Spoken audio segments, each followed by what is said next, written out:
तो सत्य से गाइड कब होगा आपका?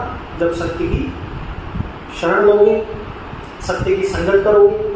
और सत्य की संगत ऐसा नहीं होता है कि कोई सत्य, किसी सत्संग में जाना, कोई रामायण सुनना या कोई कथा सुनना, ये सत्य संगत नहीं है। सत्य संगत होती है सत्य के गुणों का एहसास और उसकी महिमा, ये सत्य संगत है। तभी तो बदलाव आएगा। कथाएं सुनने से कभी बदलाव नहीं आता, या 5 लोगों के बीच में बैठकर कोई कुछ कीर्तन कर लिया, उससे कभी बदलाव नहीं आएगा। बदलाव आपका आएगा सत्य की संगत को समझो। सत्य संगत होती क्या है? सत्य संगत होती है सही रूप में, शुद्ध रूप से सत्य से जुड़ना। अब सत्य क्या है वो समझना पड़ेगा इसके।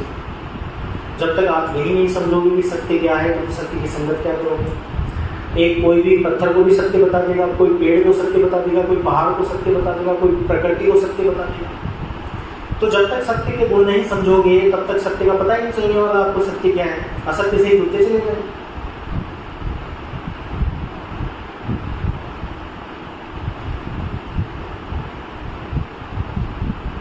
सत्य सबसे पहले हम सब समझते हैं, सत्य अमर होता है और अजर होता है। अमर का मतलब क्या होता है? जो कभी न मरे, अविनाशी। और अजर का मतलब जिसमें किसी भी रूप का, सूक्ष्म से लेकर स्थूल रूप तक कभी कोई घाव पीड़ा ना हो, उसको अजर कहा जाता है। लोग कहते हैं आपके अंदर चेतन बैठा हुआ है वो अमर है। अगर वो अमर होता तो पीड़ा कौन सहन कर रहा है? मानसिक पीड़ा, शारीरिक पीड़ा को कौन भोग रहा है? वही चेतन ही तो भोग रहा है। तो जिसको पीड़ा, छिन्न मात्र भी पीड़ा हो जाए, वो अजर नहीं हो सकता। तो चेतन तो अजर, ना तो अजर है वो, ना ही वो अमर है।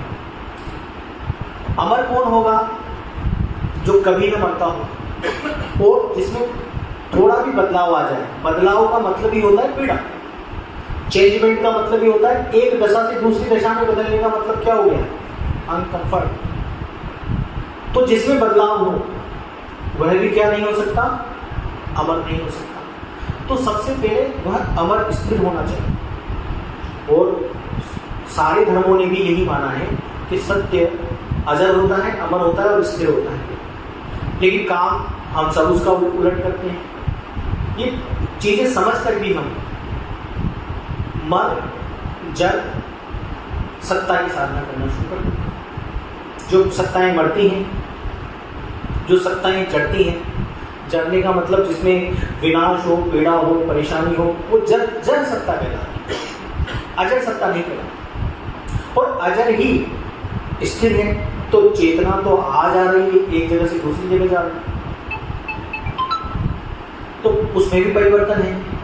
जो अपरिवर्तनीय हो, जो पूर्ण रूप से स्थिर हो, जो अमर हो, अजर हो, अविनाशी हो, वही सत्ता हमें सुख दे सकती है। वही सत्य है। और ऐसी सत्ता की जब हमें समझ हो जाती है, तभी जाकर उसकी संगत हो पाती है।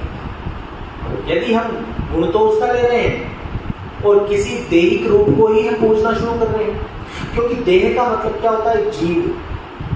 जहां जहां शरीर है वहां पीड़ा निश्चित है। जहां जहां शरीर है वहां पीड़ा निश्चित। और पीड़ा मतलब जड़ता है, उसमें सारे खेल होंगे।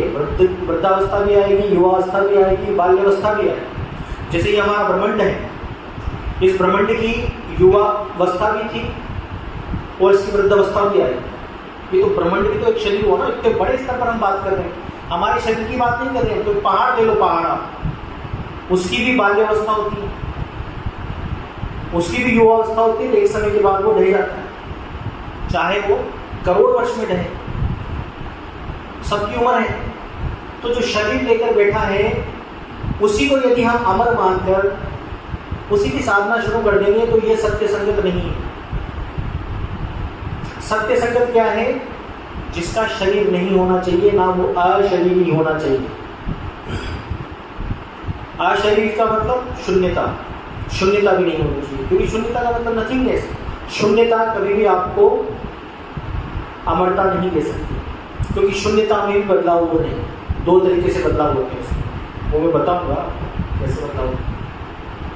तो शरीरी और अशरीरी इन दोनों से जो पार है वो सत्य है, वही स्थिर है, उसी में सदा स्थिरता बनी रहती है, और वही विराट और वही वननेस होता है। वननेस का मतलब एकत्व। जो भी चीज एक हो गई मतलब उसको सेपरेट करके दिखाया जा सकता है। जैसे ये गिलास एक है तो इस समग्रता से हम अलग करके दिखा रहे हैं, देखो एक गिलास है, और इसी के परिपेक्ष में हम दूसरा गिलास भी रख सकते हैं। लेकिन जब सत्य की बात आती है उसको कहते हैं वननेस। वननेस का मतलब एकत्वता। एकत्वता का मतलब होता है उसको सेपरेट करके आप दिखा नहीं सकते हो। सेपरेट करके दिखा दिया ये लोग, ये सत्य हो गया, ऐसे सेपरेट नहीं कर सकते, इसलिए उसको एकत्वता कहा जाता है। तो सत्य पहले तो एकत्व होना चाहिए। एकत्व होते ही अपने आप उसमें विराटता आ जाती है, क्योंकि उसकी बाउंड्री नहीं है। जब बाउंड्री नहीं है तो फिर सर्वव्यापी होना अति आवश्यक है।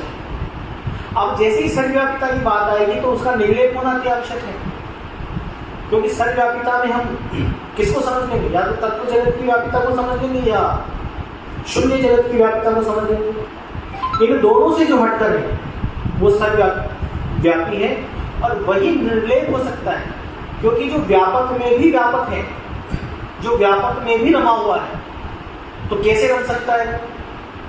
लेपित होकर तो रम नहीं सकता। लेप का मतलब क्या है? किसी भी दीवार पर हम कोई लेपन करते हैं तो दीवार के ऊपर लेप होता है, वो दीवार के अंदर नहीं जाता। लेपन को ये कहा जाता है, मतलब वो टच होकर लेप होता है। टचेबिलिटी को ही हम क्या कहते हैं? लेपन कहते हैं। और जो बिल्कुल निर्छूत है, जिसको कोई टच ही नहीं कर सके, वही जाकर सबके अंदर रमिलित हो सकता है, और सही मायने में वही राम है। सही मायने में राम भी कौन है? जो टच नहीं हो सके, जो निर्छूत है, वही सब में रमा हो सकता है। तो ये सत्य के गुण हैं: अजर, अमर, अविनाशी, अमर स्थिर, एकत्व, अमर विराट और निर्लेप और निर्छूत। इनमें से यदि एक गुण को भी समझकर आप एलाइंड होना शुरू हो जाते हो सत्य से, तो इसको कहते हैं हम सत्य संगत। अब इस संगत को आप जितना ज्यादा करोगे उतना ज्यादा ये आपके एहसास में उतरेगी, और एहसास से फिर कहाँ उतरेगी? विश्वास में उतरेगी, और जैसे ही विश्वास में उतरी बस आपका काम हो गया।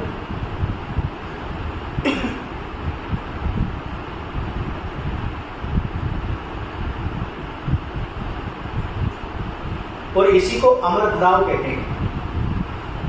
लोगों की दृष्टि कहीं ना कहीं नथिंगनेस पे भी चली जाती है, शून्यता पर। वो सोचते हैं कि परम शून्यता ही शायद भगवान होगा, लेकिन परम शून्यता का मतलब ही यही हो गया, कुछ नहीं है उसमें कुछ नहीं है। न उसमें अमरता है, न अजरता है, न अमर शांति है। जो ठहरा हुआ है वही पूर्ण शांत होता है और वही पूर्ण स्थिर होता है। शून्य में कोई जो चीज होती है, कोई भी तत्व होता है, तो जहां वो चीज होती है वहां शून्य नहीं होता। तो शून्य तो प्रतिपल मिट रहा है, फिर उत्पन्न हो रहा है, फिर मिट रहा है, फिर उत्पन्न हो रहा है। इस तरह से शून्यता से पार सत्य होता है।